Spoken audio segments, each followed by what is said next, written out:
visited by hundreds of thousands of school children, and he owns a degree in history from Stanford University. Now, one thing, Jim, I was up in Beverly Hills on Saturday. Had to do some errands up there, and saw all the preparations and everything for the Golden Globes. And I know, being a movie and television producer in the entertainment business, the Golden Globes are a huge big deal. And it's funny, man. I have now watched every single second of the Golden Globes 4 times. I've watched all the news publications, all the pictures.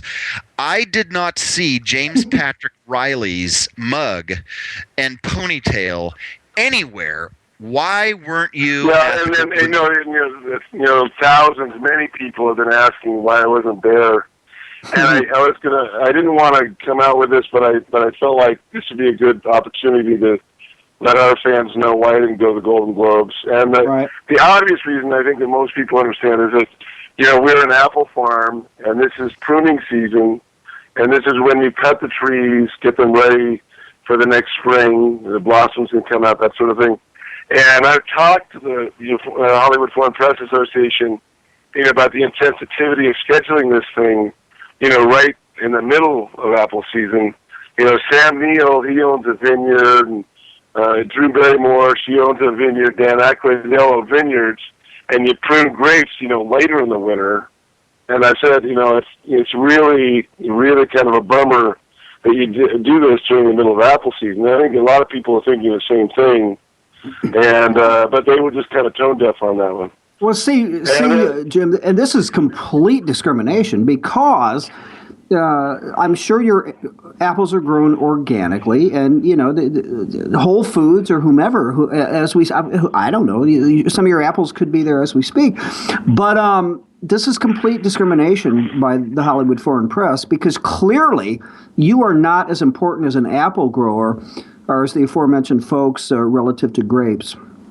Yeah, no, there's a subtle thing going on there. Sam Neill with his vineyard, all these guys with vineyards, and the Golden Globes just historically have discriminated against apple orchard owners. I just don't know what it takes to bring in a crop through the winter. And so I brought that up with them, but they didn't listen. The other thing is that I performed Patrick Henry, almost every night in the winter for, hundreds of kids. And I on Monday nights, though, I don't, and Sunday nights I don't. So I said, is it possible for you guys to think about scheduling this when I'm not performing Patrick Henry? And again, it's like, I don't know, you would have thought they would have been a little bit sensitive about that, but they don't care about that either.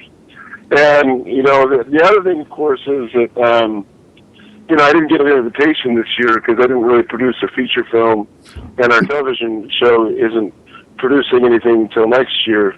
So I really couldn't be up for anything. But I'm friends with,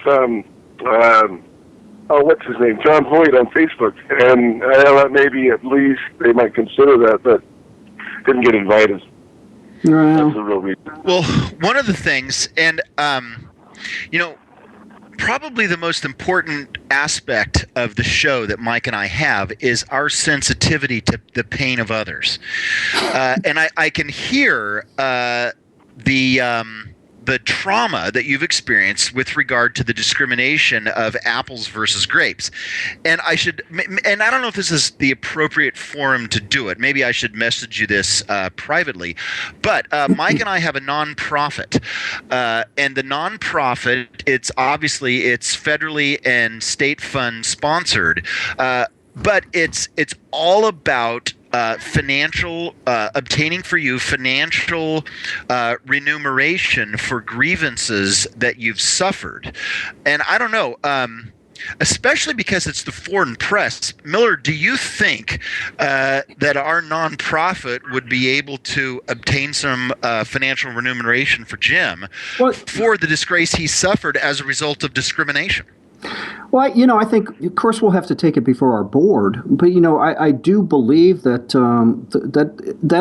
it's warranted. I mean, we got discrimination going on. First of all, against an American by foreigners. We know what that's all about. I mean, and this thing, the superficial discrimination, as it relates to the apples versus grapes, and then I mean, heap on top of it, as if Jim was not inconsolable already, the fact that he doesn't even get an invitation to the Golden Globes. It should make no difference if he has a feature foreign film out right now. There's old has-beens that show up at that thing every year. So, dude, I think we need to take this. In fact, we should probably cut the show short right now, you guys. And Housem, I think we need to get to the board pronto with this.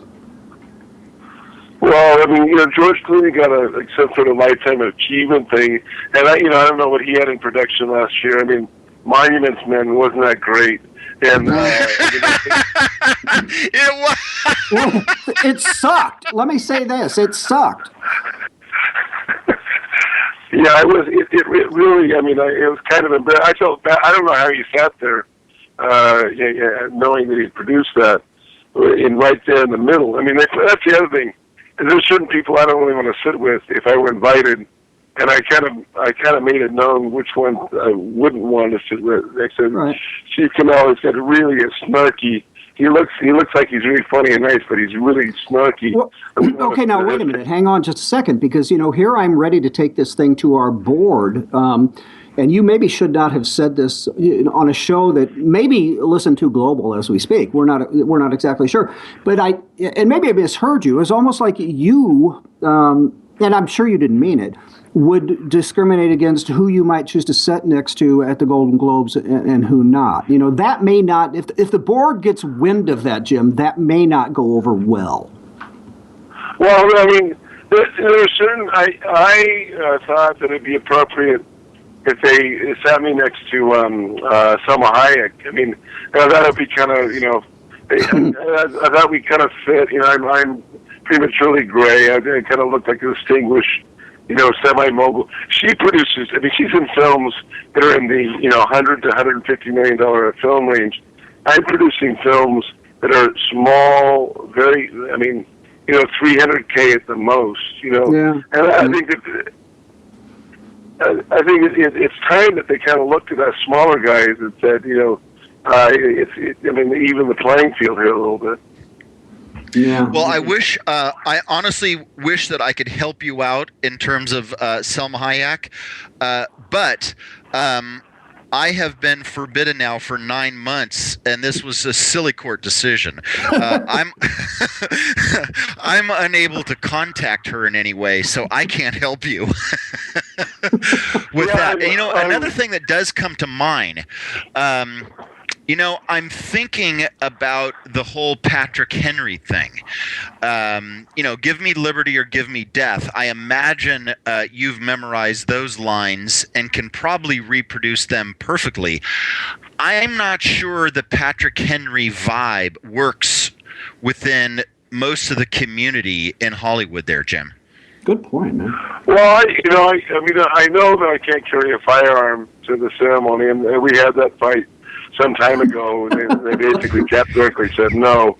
But I do think it's appropriate to have like a Bowie knife, a buck knife of some sort, in case there were some sort of incident. I mean, this is a major, globally televised event. If they had, God forbid, something, I'm not really sure who's committing the terrorism these days. I don't want to name any groups or any religions like that. But, well, no, we can name that it's not anything to do with Islam. We know that for a fact. Oh, of course not. I mean, of course not. There's no way it could have anything to do with Islam. But there could be, some Southern Methodists or some Ohio Presbyterians that were there at this facility. It's handy to have a buck knife. They don't even let you have a buck knife. I mean, they didn't even leave butter knives on the table, I think. So I'm just kind of disillusioned with the whole thing. As you can tell, I'm losing my voice. It's been kind of emotionally trying for me. All right. Well, you know what? I do want to, and if your voice gives out on you, man, we'll understand. I think I will suggest this. I would suggest going to the Whole Wellness Co-op website because they do have some natural emollients, poultices, and tinctures that may be able to help your throat. That's just a shot out of the dark. I had an allergic reaction to the colloidal silver there they gave me, and also I had the same problem with the bee pollen. I had better luck with the exfoliants. But in case your voice doesn't, I want you to talk about two things, Jim. I want you to talk about Riley's Farm itself. Obviously, it's not going to help guys like Miller in Indiana today, although he'll certainly need to schedule a trip out here for that. But also the Courage New Hampshire stuff too, man, because this stuff is awesome. Oh, well, thanks, man. We're a very small independent company, of course. That's why we have to go through such negotiation to even considered by the Hollywood Foreign Press Association. But we are producing new episodes of Courage New Hampshire. We have a new show called Life of Riley, which is about a living history farmer in Oak Glen, California, and the foils and pitfalls of trying to recreate the 18th century here in California. And we're doing tavern talk shows, kind of like your show here, but it's set in our 18th century restaurant. So we're trying to keep our slate full, but it's, as you're probably well aware, filming an audience is difficult work. It is indeed difficult work. So tell us, first of all, about Courage New Hampshire. What is it? I mean, you've made a couple of comments about 18th, 19th century setting that you've got there, physically there at the farm. But what exactly is Courage New Hampshire? For the folks that don't know, tell us about it. Well, I was always been fascinated by tavern culture. In fact, our family has very weird vacations. We like to go to nice restaurants and sit and watch people. My favorite hours have been in taverns, talking to people, having a drink. And in the 18th century, the tavern was quite a bit different from modern taverns. The whole family went, sometimes even at church and taverns. And the basis of Courage New Hampshire is that the justice of the peace, excuse me, would hold court in the tavern. So if you had a dispute with your neighbor, you went to the tavern, and over a beer or an ale or cider or rum, you discussed your issues, and the justice of the peace would weigh in. And so I thought it would be interesting to tell the story of how the New Englanders came to believe in the cause of the Revolution in the 5 years prior to the Revolution. So it's basically an effort to tell the story of tavern life from 1770 to 1776. That is fantastic, man.